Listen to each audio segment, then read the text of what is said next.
E aí pessoal, tudo bem? Teacher Fabiano aqui e hoje nós vamos dar uma dica para você parar de cometer um dos erros mais comuns que nós, brasileiros, cometemos, tá bom? Que é o uso incorreto do have, beleza? Então fica com a gente aqui nesse vídeo que nós vamos passar todos os macetes aqui para você não errar mais.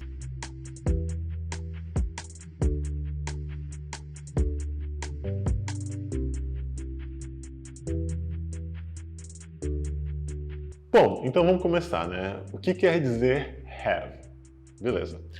O verbo to have, no infinitivo, o verbo ter, indica posse, tá bom? Então, sempre que você estiver falando que alguém possui algo, seja uma característica física, seja um objeto, na grande maioria das vezes vai ser isso, nós precisamos utilizar o verbo to have.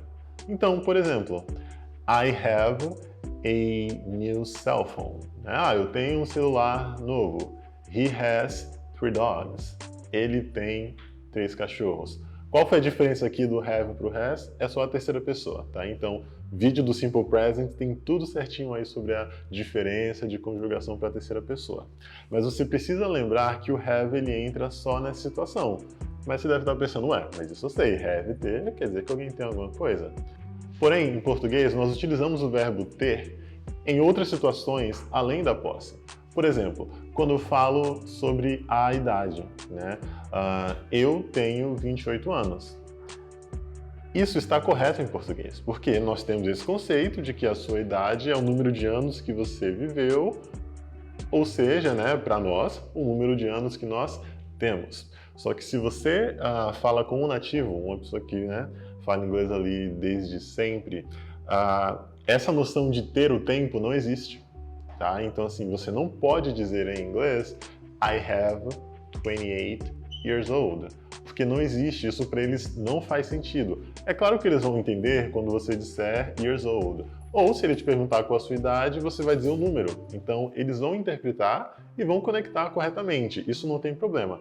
Porém, a maneira correta é utilizar o verbo to be, o verbo ser e estar. Ou seja, em inglês você diz, eu estou com X idade. I am 20, 27 e assim sucessivamente e termina com o years old. Então, primeiro uso incorreto da palavra have é para falar a idade. E agora o segundo, e assim, esse é repetido em várias situações diferentes, tá bom? E é justamente quando nós precisamos indicar a existência, tá bom? Quando eu quero indicar a posição de algo, beleza? Então, assim, como que nós usamos em português e por que isso nos confunde? Vamos supor que eu estou falando, descrevendo a rua em frente à minha casa. E, em frente à minha casa, eu lembro de 2 árvores, eu lembro de um poste e eu lembro de um supermercado. Okay? Baby, I don't understand this. Grilled cheese Obama sandwich. Então, se eu for indicar sobre essas 2 árvores, se eu for explicar para você, para identificar minha casa, você vai ver essas 2 árvores, em português eu posso dizer, cara, vira a esquina, em frente à minha casa tem 2 árvores. E faz total sentido em português. Mas aí é que tá, quando você está falando em inglês, nós não devemos nos basear nas regras gramaticais do português, porque é justamente outro idioma, tá bom? Então assim, em inglês, se você disser You just turn left on the corner and have 2 trees in front of my house, a mesma frase que eu acabei de dizer em português, está errado. A pessoa vai encontrar as 2 árvores, provavelmente vai encontrar a sua casa, mas vai ficar ué. Mas vai ficar com a pergunta, de onde esse cara é, ou há quanto tempo ele fala inglês, Talvez não, mas assim, a maneira correta seria There are 2 trees in front of my house. Há, ou existem, 2 árvores em frente à minha casa. There is a supermarket on the other side of the street. Há um supermercado do outro lado da rua. Então assim, nós vamos utilizar o there to be para indicar a posição e para indicar a existência. Eu posso dizer, there are 4 people in the room with me. Há 4 pessoas na sala comigo. Ou você pode olhar ao seu redor e fazer uma frase falando sobre quais móveis, quantos móveis estão aí ao seu redor. E assim, precisa ocorrer essa separação entre o have, ou ter, para indicar a posição e para indicar a idade de pessoas, de objetos, de coisas. Não tem sentido, e eu vou até enfatizar isso, para um americano eu dizer que a minha rua tem 2 árvores. Porque é como se ela possuísse, né, tivesse a posse dessas 2 árvores. E objetos não têm outros objetos, né? Ele pode estar ali um perto do outro, mas eu não posso dizer que essa estátua pertence a essa mesa, né? Tipo, não faz nem sentido e você sabe.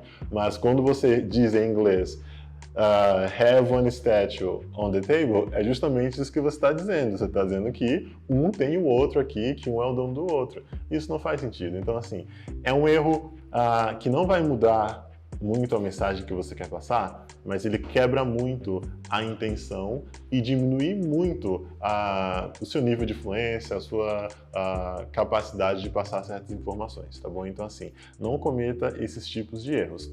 Agora eu vou explicar para vocês a estrutura gramatical do there to be, tá bom? Então, assim, o there, ele vai ser fixo, né? Ele não vai mudar, você vai precisar utilizar ele aí.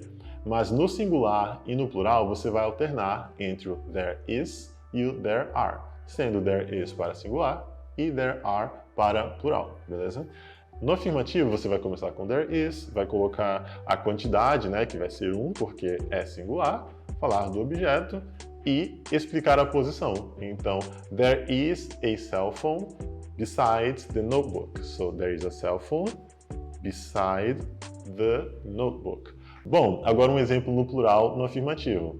There are 3 pencils on my hand. Então, tenho, né, se você traduzir ao pé da letra, mas há 3 lápis na minha mão, tá bom? Então, assim, você vai precisar utilizar corretamente plural e singular. Na forma negativa, como nós estamos utilizando o verbo to be, você vai colocar o not depois do verbo to be. Você não precisa de um auxiliar. There aren't, there isn't, ou there are not, there is not, beleza? Agora no interrogativo, como nós estamos utilizando o verbo to be, você precisa se lembrar da regra do auxiliar, que é o próprio verbo to be. Ele precisa vir no começo da frase. Are there more people with you? Tem mais pessoas aí com você? Há mais pessoas com você?